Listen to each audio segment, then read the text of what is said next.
આમાં એક રહસ્યમય વાત ભગવાન આપણને સમજાવી રહ્યા છે અને એ કમસે કમ આપણી બુદ્ધિમાં સ્પષ્ટ થવી જોઈએ. પહેલી વસ્તુ જે સમજવાની છે તે સમજવાની છે કે જે પણ નિર્માણ દેખાય છે, બ્રહ્માંડ દેખાય છે,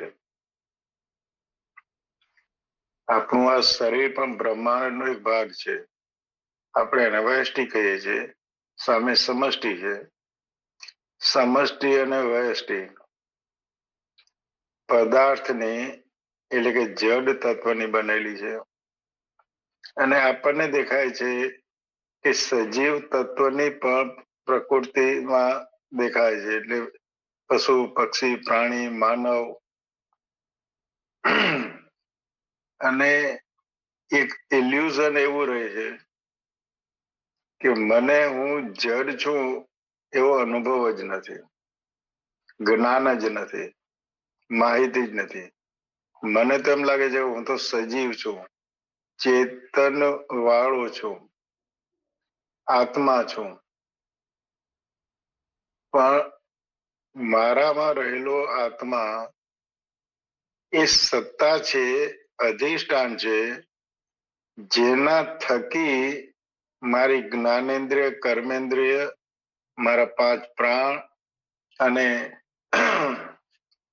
મારું અંતઃકરણ, મન, બુદ્ધિ, ચિત્ત, અહંકાર એ ગતિમાં અથવા ક્રિયામાં આવતા દેખાઈ રહ્યા છે. અને આટલું તો આપણને સ્પષ્ટ થાય છે કે જો એ ચેતનતા અર્થાત આત્મા નીકળી જાય, અર્થાત માનવ જ્યારે મૃત્યુ પામે તો બધી વસ્તુ હોવા છતાંય ક્યાંય ગતિ દેખાતી નથી, ત્યારે આપણને ખબર પડે ડેડ બોડી એ જડ છે.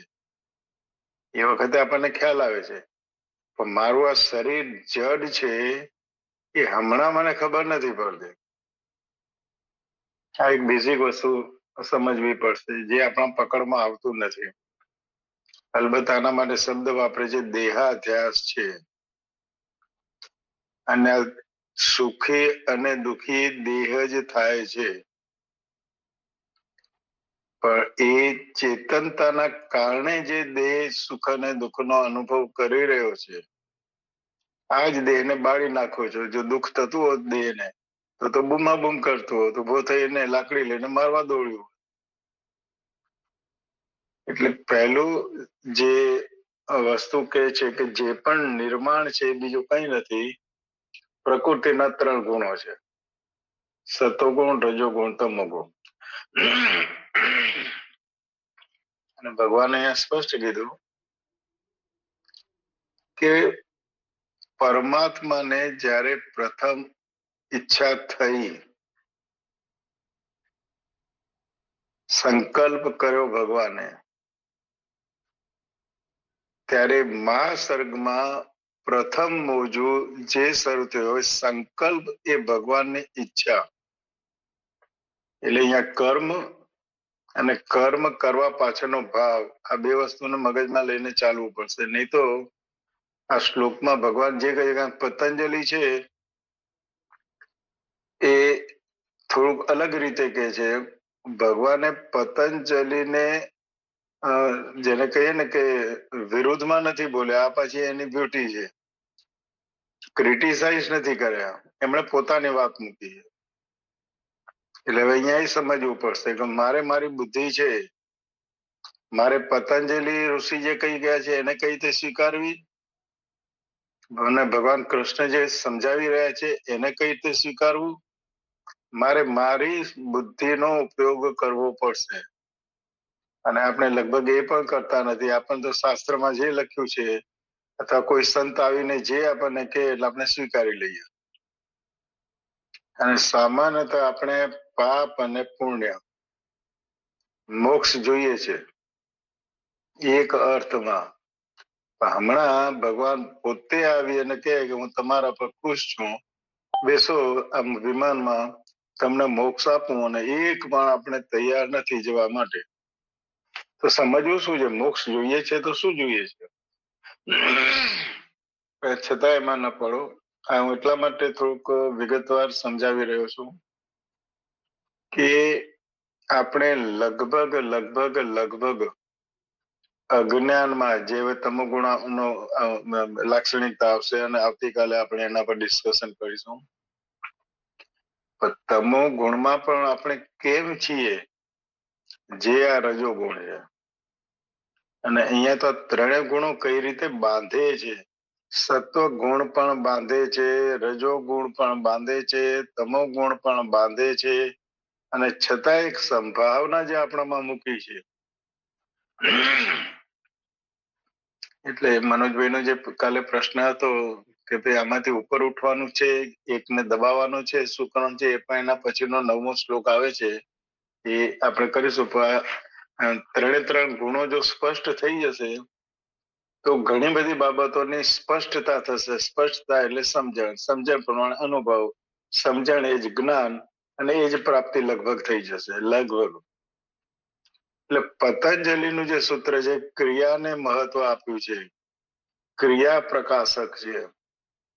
ભગવાન પણ અહીંયા 18મા અધ્યાયનો 23, 24, 25 શ્લોક આપણને સમજાવે છે. પણ ક્રિયા કરતા ક્રિયા પાછળનો ભાવ, અને એના માટે શબ્દ વાપરે છે રાગ. રજો ગુણ એટલે રાગ. અને સામાન્યતઃ આપણે જોઈશું તો આપણા જે મુખ્ય 6 દર્શન છે, સાંખ્ય દર્શન, યોગ દર્શન, વૈશેષિક દર્શન, ન્યાય દર્શન, પૂર્વ મીમાંસા, ઉત્તર મીમાંસા, અને જે બીજો અધ્યાય છે સાંખ્ય યોગનો, એ ભગવાન શ્રી કૃષ્ણે એ પતંજલિનું પૂરેપૂરું એમાંથી લઈ લીધું છે, સંપૂર્ણ સ્વીકૃતિ સાથે. અહીંયા આગળ કર્મને એમણે સ્વીકાર્યું છે, કારણ કે 18મા અધ્યાયમાં 23, 24, 25 શ્લોક આવશે ત્યારે એની વાત થશે. પણ છતાં આપણે જયારે ત્રણેય ગુણોની વાત કરીશું ત્યારે એનો સંદર્ભ લઈ લઈશું, જરૂરી છે. 18મા અધ્યાયનો 23, 24, 25 એ યાદ રાખશું અને સાથે લઈશું કે એક દ્રષ્ટિથી મહર્ષિ પતંજલિ અને ભગવાન શ્રી કૃષ્ણ બે વાતો કરતા જ નથી. તો હવે સમજો કે જે આપણે ક્રિયા કરીએ છીએ, બસ આ રજોગુણ એટલે જે મને ગમે છે,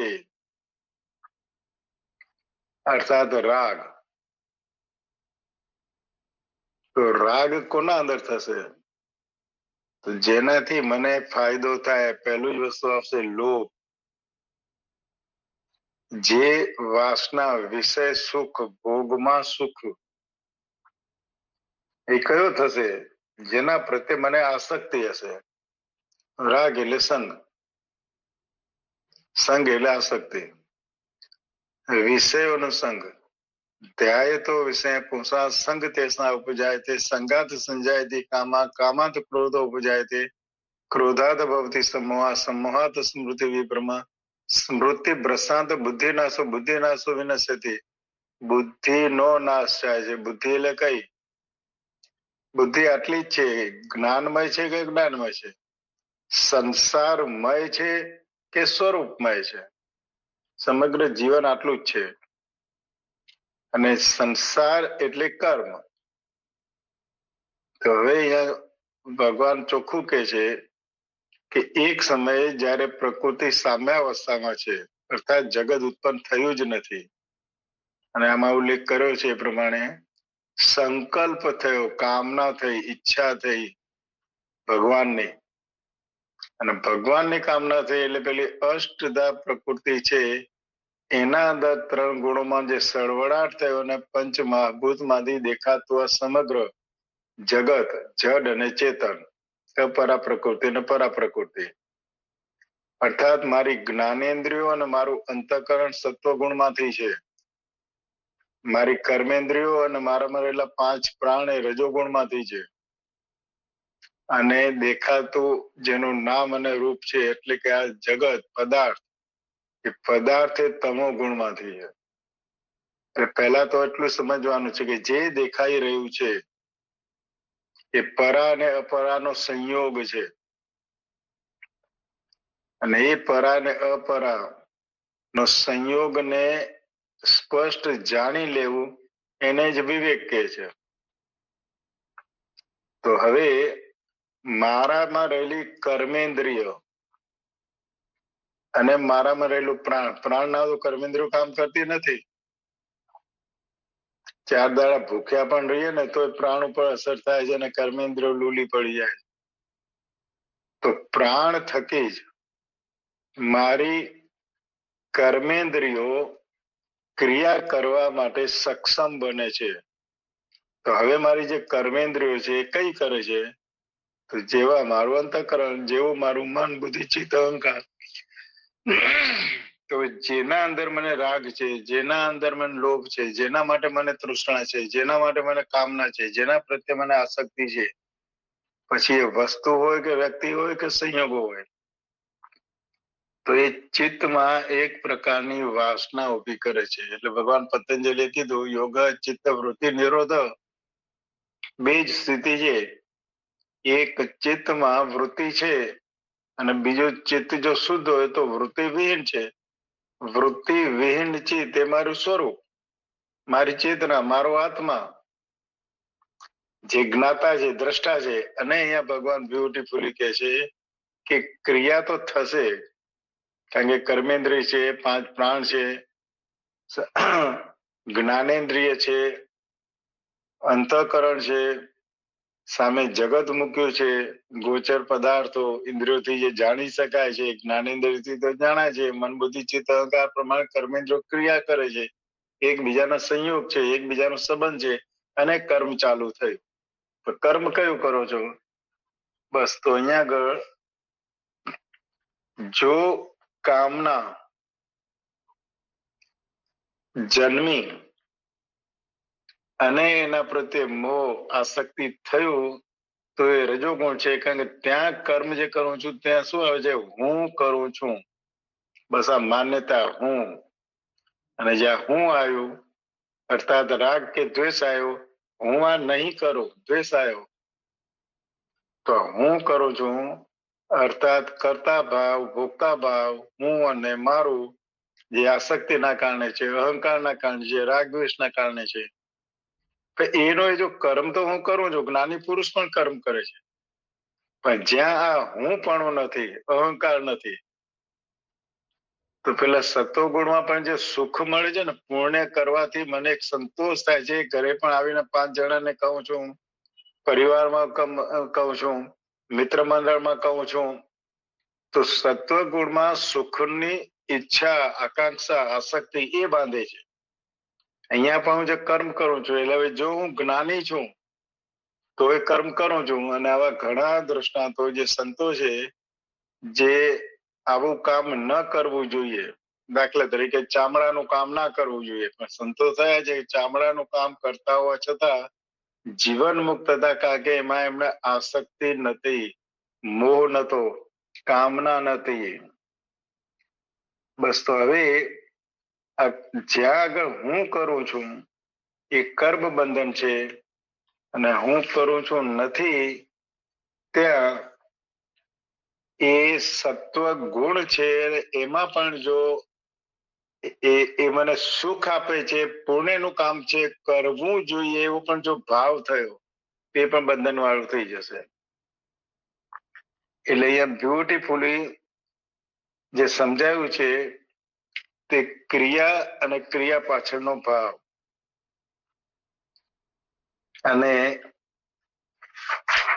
એના ઉપર જ આખું સમજાવવાનો પ્રયત્ન કર્યો છે કે હે કુંતી નંદન, રાગ સ્વરૂપ રજોગુણને તું તૃષ્ણા અને આસક્તિને પેદા કરનાર જાણ. રાગ રૂપ રજોગુણ, પહેલી વસ્તુ મેં કીધું એ પ્રમાણે કે જે છે એ બધું માત્ર સત્વગુણ, રજોગુણ, તમોગુણ, જે આપણને બાંધે છે.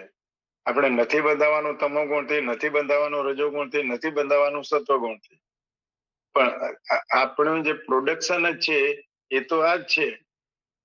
તો રજોગુણ છે તો ક્રિયા તો થશે જ, પણ હવે એ ક્રિયા પાછળ જો મારી તૃષ્ણા હશે ને આસક્તિ હશે, અને જોજો તો દરેકના લગભગ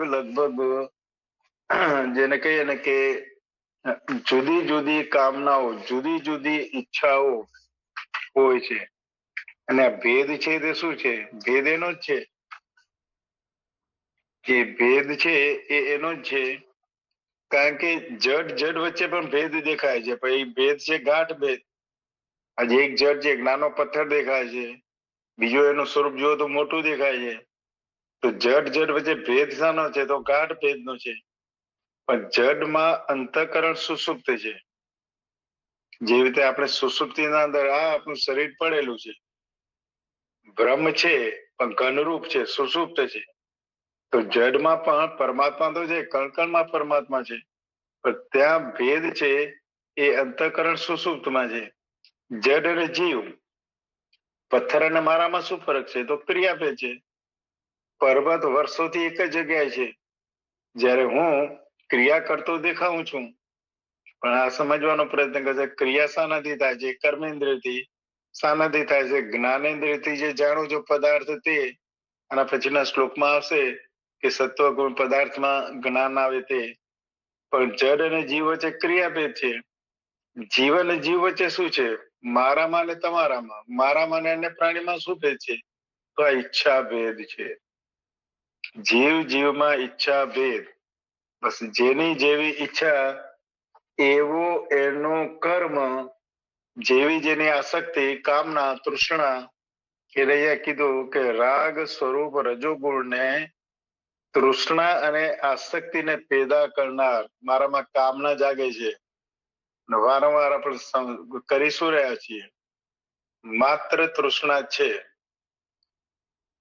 જુદી જુદી કામનાઓ છે. પહેલા જ કહે છે ધ્યાય તો વિષય પુંસા, જે વિષયોનું તું પુનઃ સ્મરણ કરે છે, ધ્યાન કરે છે, એમાંથી જ આસક્તિ ને ત્યાંથી બુદ્ધિ નાશ અને વિનાશે તે એ તમારો નાશ થાય છે.